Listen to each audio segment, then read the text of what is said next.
going on? Hello, Don and Mike's show. Hello. Don, Mike? Yeah. Hi, brothers. How you doing? Hi.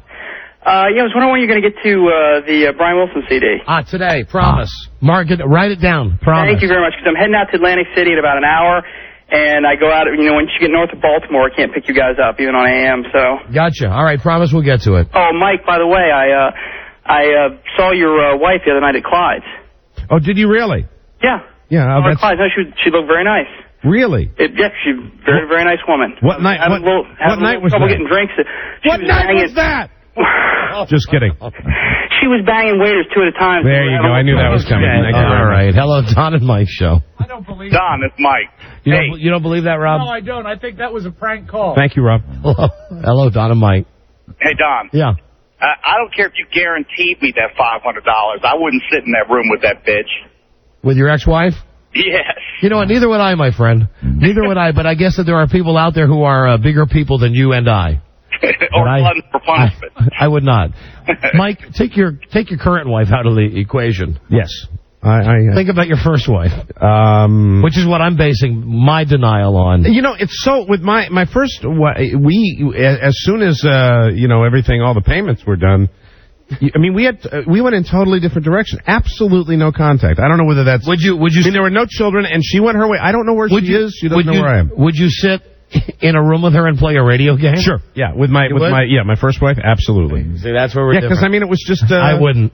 But I mean, it's so I wouldn't, because the first one put me through too much crap. So much. See, there wasn't that, and because of that it would be okay. For no amount of money, is there any amount of money that would get you in the same room with your first wife? Yeah, sure. There's always been. Yeah, I've noticed with your first wife, there's always that level of tension that exists there, and this is not abnormal by any stretch of the imagination. If she happens to be listening in one of our Wisconsin stations, how's it going at the sewage treatment plant? That brought me a great amount of joy when I discovered that my ex-wife was working at a sewage I'd sit treatment with both plant. of them and have them compare notes. That's where I'm at right now. I'm trying to. You would have your first wife compare notes with your current wife? Oh yeah, big time. Yeah, to find out the similarities, to see where I can improve myself. Oh, God damn. I'm not a beaten man, but I'm an introspective man. At this All right. stage Speaking of, you promised us today as a pre-Valentine's Day treat the top 10 things your. I don't want to say ex-wife, your separated wife. Yeah, we're not even really, that's not even finished yet either. So, but I mean, we are doing that. So, I mean, that's the stage of the game that we're at right now. All right, so the top 10 things that Mike's wife hates about it. And this is not a goof, right? It's not a goof. This is a realist. I can see that your wife actually wrote down these items. Now, tell me the ones, though, that she wrote by herself. All right, the first seven, the seven, she wrote 7 by herself. And then I reminded her, because we had discussed it, the 3 other ones. So these are all hers, really. Okay. Because, I mean, when I would bring something up, she's like, oh, yes. Yes, that's right. I forgot. God damn. All right, but I have put them in order of priority. Okay. That's my job. And I will also take these one-word things and do my very best to, explain them. But they're pretty straightforward. So what she's done, rather than write down like in sentence form, she just has one-word. Well, I mean, we're not in a space right now where I think she's, going to take a tremendous amount of time to help me with the show. Okay, got it. Number 10. Number 10. Are we going to have any kind of... Number 10. A lot of guys can relate to this one. Jealousy. I'm a jealous man. I have jealousy. I really would. We'd be in situations where I would always think that maybe she's looking at another guy interesting. So I'm a jealous type. I would say that's valid. It's a standard. It's not exciting. Let me just say, to me, that's not exciting. That's a sign that you care. Okay, thank you. Again, not that I am taking sides. I'm on your side. That's fantastic. But I would view that as a sign that you care. Okay, very good. Very good. Number 9. You ready for number 9? Well, not if you want to wait for this card to read you. But, all of these that are on the list, the number 9 thing your wife hates about you. Number 9, I get angry. I'm an angry man. I'm an angry man. That's the general, that I'm an angry man. Can't help you there. Yeah, and I am an angry man. Can't help you there. I'm just kind of an angry guy. Let me just say again on your behalf. I think the angry, you should put a slash there. She didn't finish this. Angry goes into the negative personality, where I have kind of a negative outlook on the world. Let me just say, I'm not going to say whether I agree with it or not, but I'm going to tell you that that's what's on the list. Let me just say, and I feel the need to rebuff each of these on your behalf. Thank you, Counselor. I appreciate that. Let me just say that I believe that the Mike that your wife married. Yes. How long ago was it? 7 years ago? Yes. Was the same Mike that he is today. Angry man. Yeah. Yeah. Negative, angry. What I'm saying is, it's not like anything's changed. No. And she's gotten the same package that she got back then. Right. Absolutely. And just got to throw in, because I am kind of, doing my own self-promotion here. Yeah. That anger really never directed ever at my children. My wife and I have had a few fights, but I love my kids, and I'm not, I don't do it around them. I do it like when I'm in a shopping mall. Okay. All right. The number 8 thing. This was an interesting, soon to be separated wife hates about this was an interesting one for me, and this is one where I chalked this up to kind of a learning experience, because this came out of nowhere. Volume. The volume that I speak at, the level of, it might be tied into the anger thing, but I don't think so. It's the volume of my voice, which really was kind of, hey, wow, how about that? Let me again say that I will argue this point.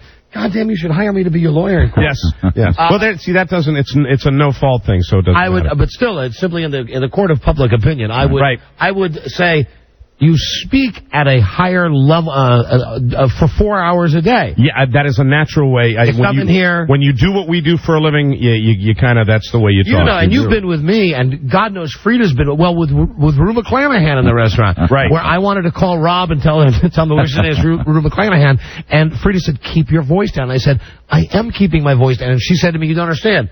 When you keep your voice down, your voice still is louder than anybody else's voice. Right. Do you ever get it when you're talking to her on the phone and she's like 400 miles away and she'll say, be quiet? Yeah. Yeah, I get that too. The next one is not comfortable for me to discuss, but I have to be honest. The number 7 reason that your separated wife hates you. Number 7 is, I call it waking up in the middle of the night, wanting to have a little nookie, and she refers to it as sleeping attacks.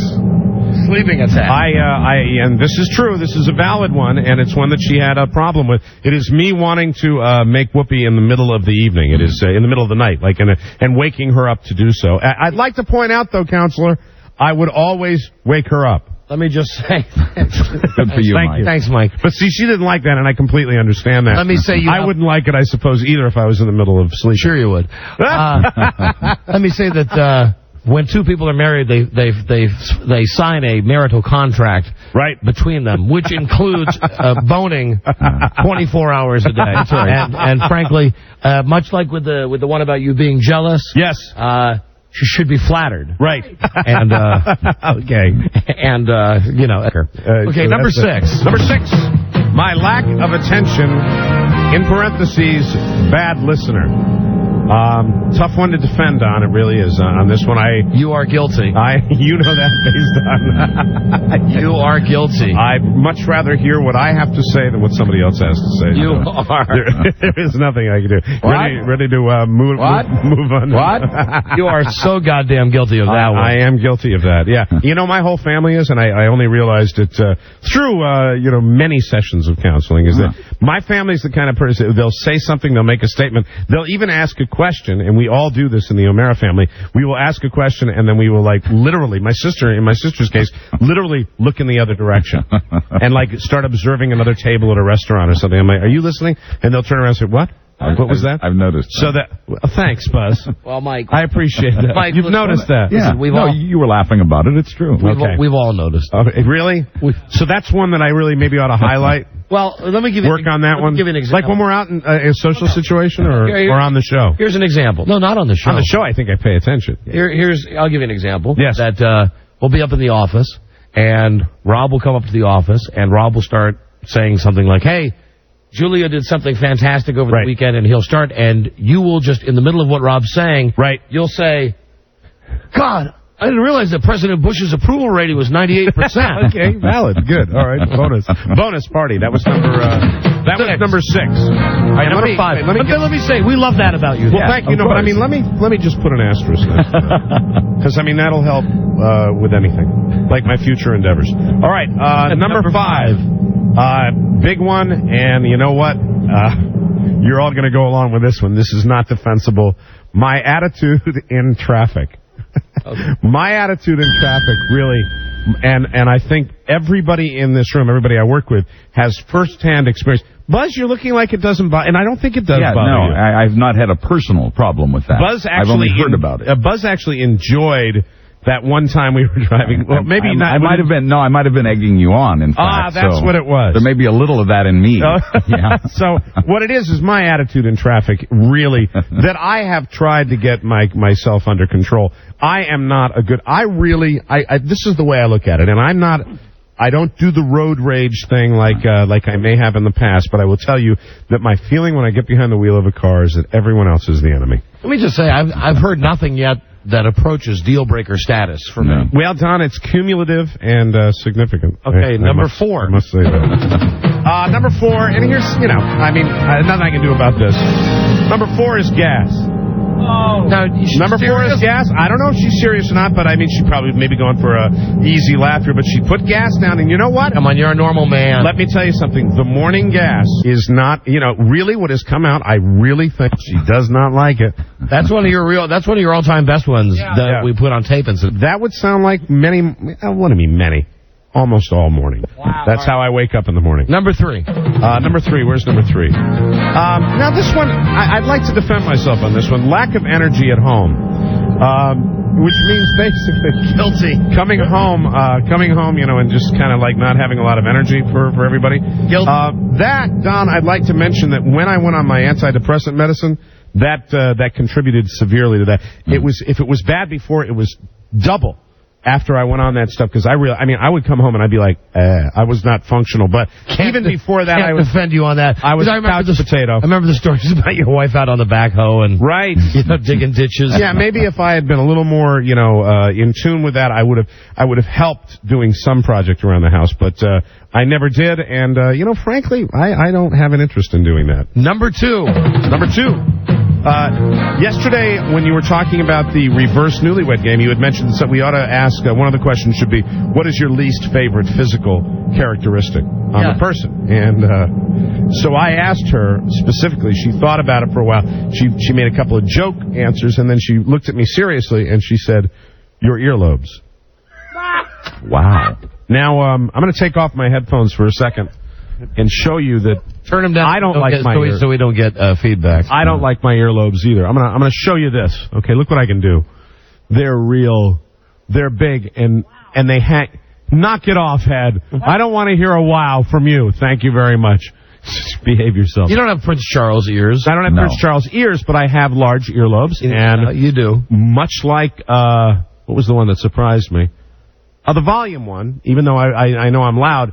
I will tell you that the earlobes, I was just surprised. And I think she was somewhat sincere that she didn't like my big earlobes. And the number 1 reason your wife hates you. I'm not proud of this one, but I saved it for last because it is the most personally embarrassing to me.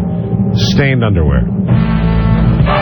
That, I don't think requires any great explanation, but... Let me just say, can I have a look at the list for a second? Yeah, here it is. You are a brave man for sharing that, and for that we salute. Thank you. I would have to say... Now, I'd also say, we're not talking about all underwear. We're talking about, that occasional pair.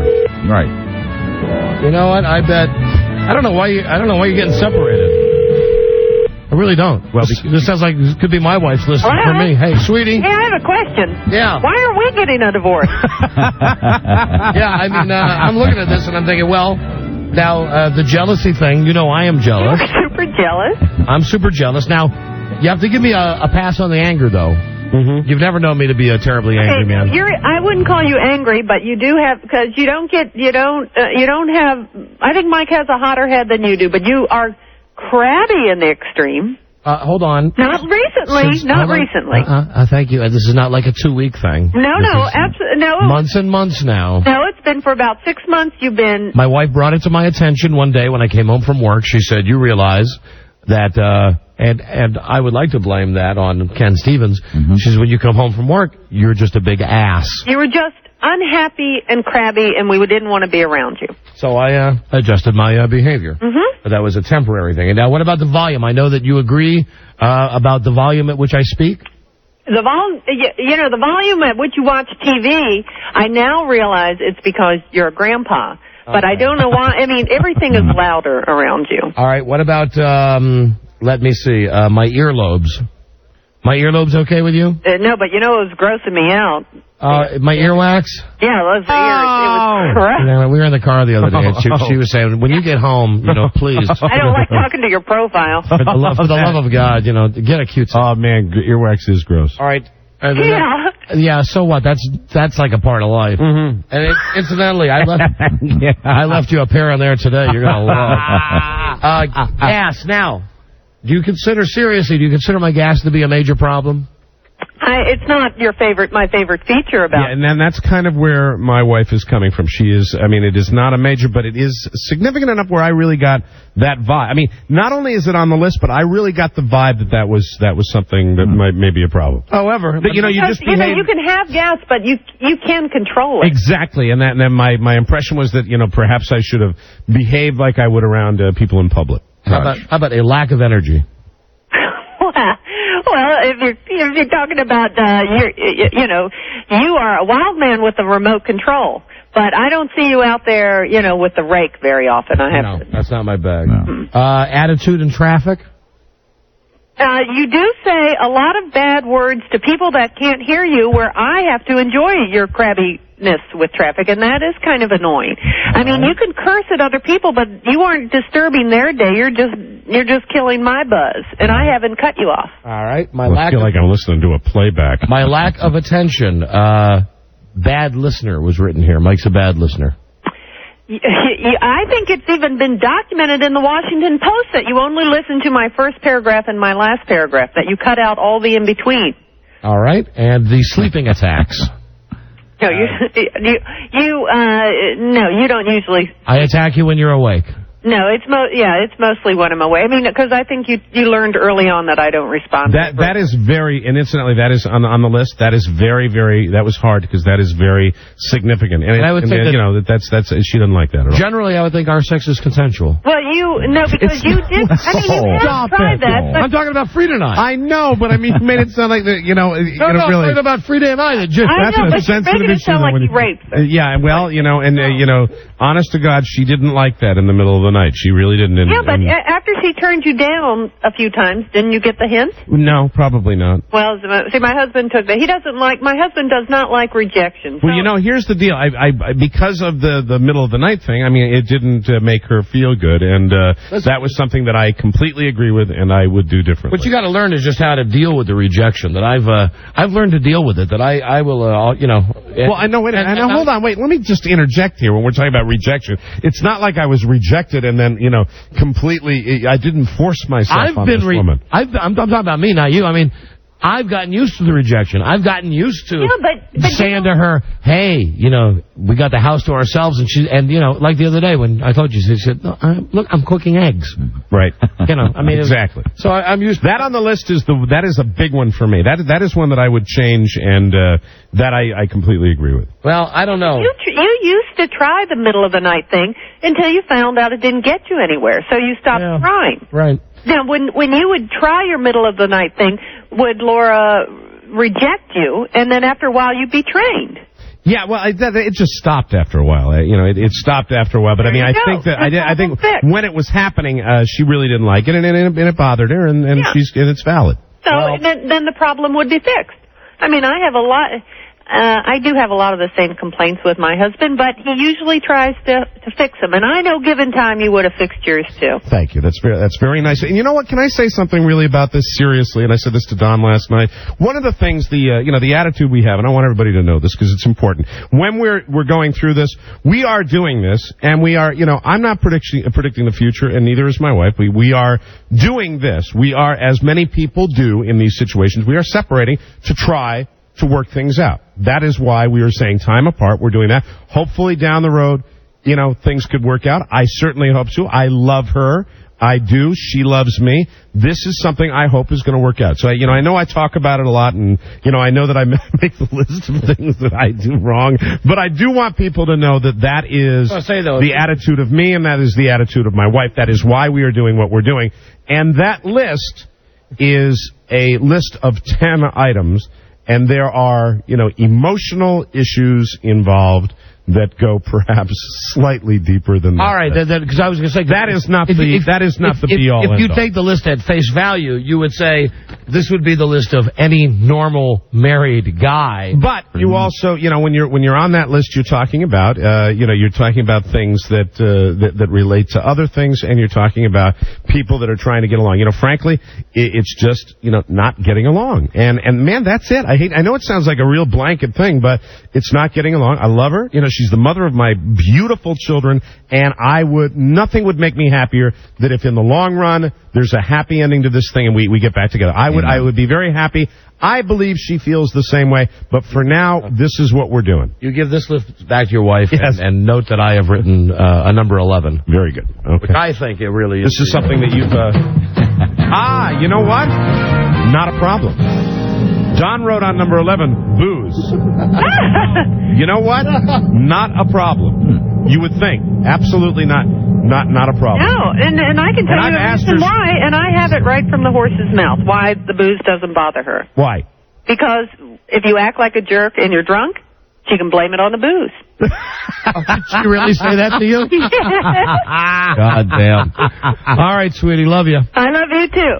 See you later. All right, goodbye. Let me just say that top 10 list, that sounds, like I said, very pedestrian. Listen, my wife had many of the same complaints. Yeah, it's something that, I'm just going to keep. I'm going to keep as a little memento. And we'll be right back.